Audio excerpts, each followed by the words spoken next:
Hello, welcome to Oxford Heirlooms. Well, as you can see, I have my hand embroidery all finished, and that's looking just extremely pretty, I think. I'm glad I did all that hand embroidery. Okay, but I need to work on the back placket next because I want to sew my shoulder seams, but I need to create the back placket before I do that. So I'm going to take my front piece and set it off to the side for a minute and bring my back piece over. And as I mentioned in one of the other videos, this particular pattern has a rather unusual placket construction, so I need to follow the directions real carefully. It says cut an 8-inch slit down the center back of the dress. At the bottom of the placket slit, cut 1/8 inch to the right, the width of a narrow hem, and 5/8 of an inch to the left, the width of the narrow hem plus the south facing. And it's got a little diagram. So I'm going to have to unpin my pattern piece and then use a ruler to do this. So let me get my pattern piece unpinned. There was a little mark down here which I thought was for the placket, but since now it's saying to measure 8 inches, I think I will measure 8 inches first and see where I end up. Oh, I really need to go iron my pattern piece, so I'll be right back. Okay, so I've pressed my pattern piece. I did leave the fold in the middle because I'm going to want to draw down that line. So using my ruler, I'm going to make a little mark, or I've already made a little mark at 8 inches. Now I'm using, okay, so I need to measure out 5/8 of an inch on the left side and 1/8 of an inch on the right side. Something small. Okay, now I'm going to use my fabric cutting scissors and I'm going to cut down this fold line till I get to my mark, and then I'll cut my bottom part of the slit. So let me get my fabric cutting scissors.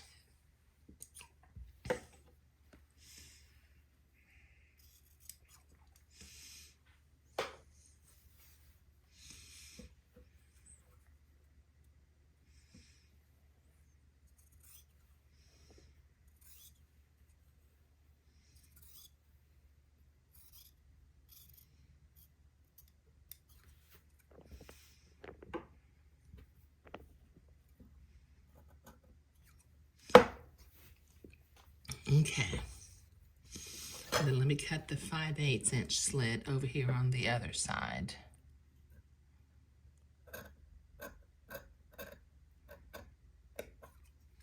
Okay, all right, now the instructions tell me to make an 1/8 inch narrow hem on either side of the slit. So I'm going to finger fold this because Swiss Batiste will finger fold real nicely. Just a little 1/8 inch fold.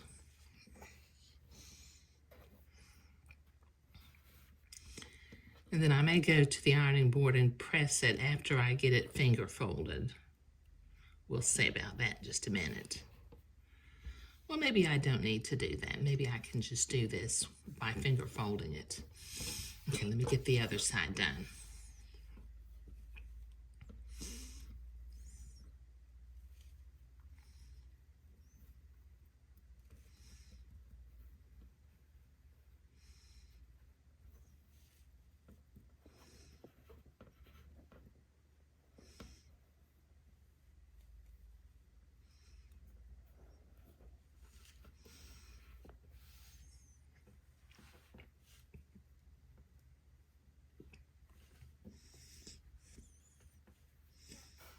There we go. Okay, Now it says turn 1/2 inch on the left side of the slit to form the left facing and stitch it into place. So let me do this from the inside. So I've already folded my 1/8 of an inch, and my 1/2 inch will take me to the end of this slit. So I'm going to finger fold this again, since it's Swiss Batiste and it finger folds nicely.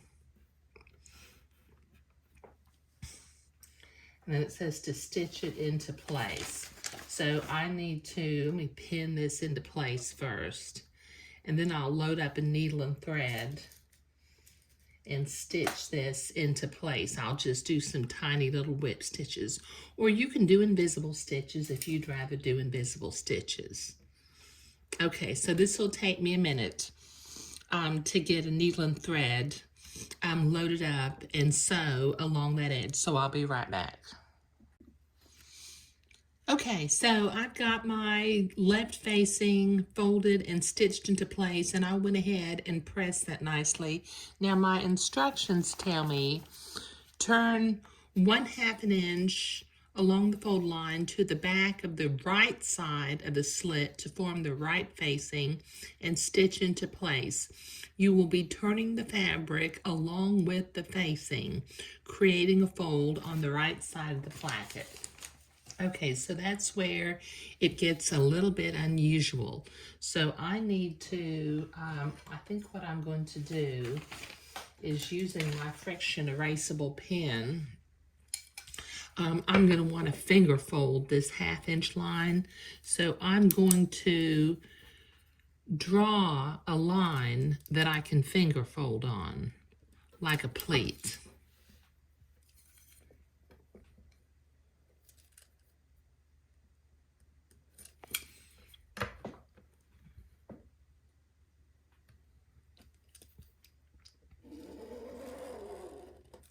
There. Whoop, that didn't mark. Try that again. Marked a little bit, but not really well. There. Okay, so I'm going to finger fold this, and then I'll pin it into place and stitch it with some little whip stitches.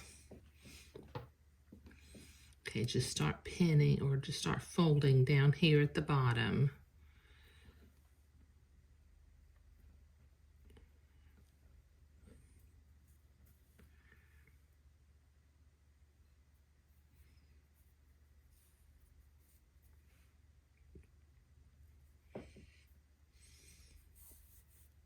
Okay, now from the inside, it looks like this. It's going to look like this. So let me put a few pins in here, and then I will proceed to whip stitch it into place.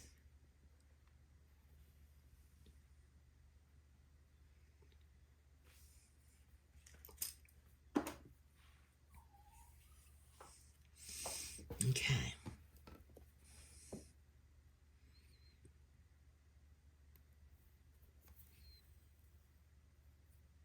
Okay, so this will take me a minute to do some tiny little whip stitches, so I'll be right back. Okay, I've got the right side stitched down, and it looks like this. If I fold that back, there's about a 3/4 inch opening down here. If I flatten it out, this overlaps itself by about a 1/2 an inch down here. Okay, so my instructions say lap the right side over the left, tuck the extra fabric between the placket, forming a small fold.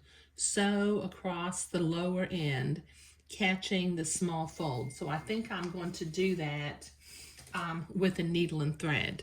So I'm going to bring my placket over until it lines up, the right placket on top of the left placket. And as you can see through the fabric, there's a little bit of fabric to the right of the placket, and I think that's where I am supposed to fold it between the placket, forming a small fold. Okay, so let me see if I can get this done. So I'm going to fold it, let's see, fold it like this a little bit.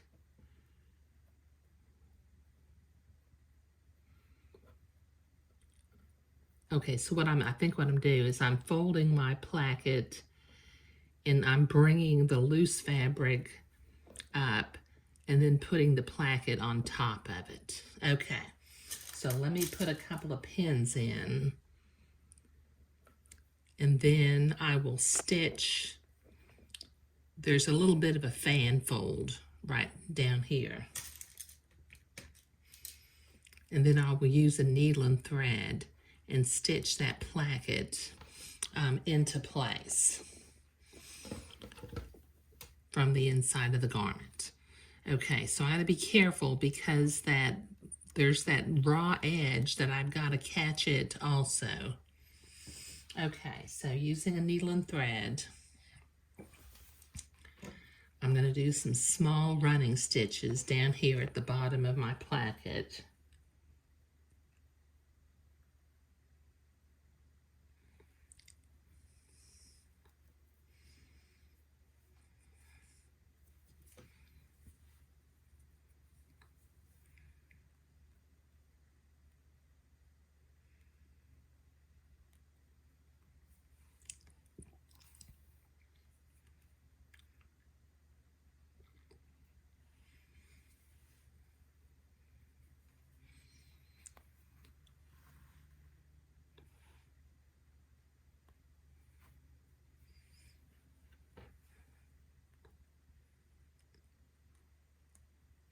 I think what I'm going to do is I'm going to sew a small square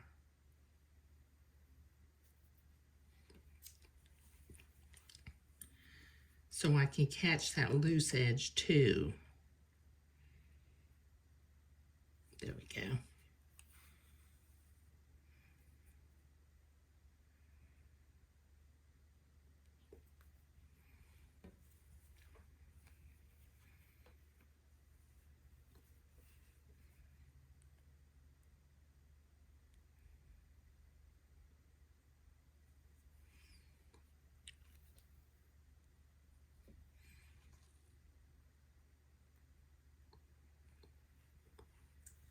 Okay, so this is going to take me a minute to get this done, and I'll show you what it looks like when I get finished. Okay, I've got that tacked into place, and as you can see, I just hand sewed a little square so that I could sew above and below the little raw edge so that the fan fold in the back wouldn't come out. Okay, so I've got my day gown appropriately right over left, and it tells me to use the buttonhole guide and go ahead and work the buttonholes on the right side of the garment.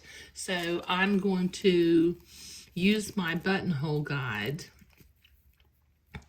and since I use an old-fashioned buttonholer, I'm going to mark the level, and I work from this direction. I'm going to mark the level of the bottom of the buttonhole so that I know where to drop my needle in. Okay. Okay, so in the next video, I'll be at the old Singer sewing machine, sewing some buttonholes. But in this video, in this video, we were creating the unique kind of a placket and tacking it into place. Thank you.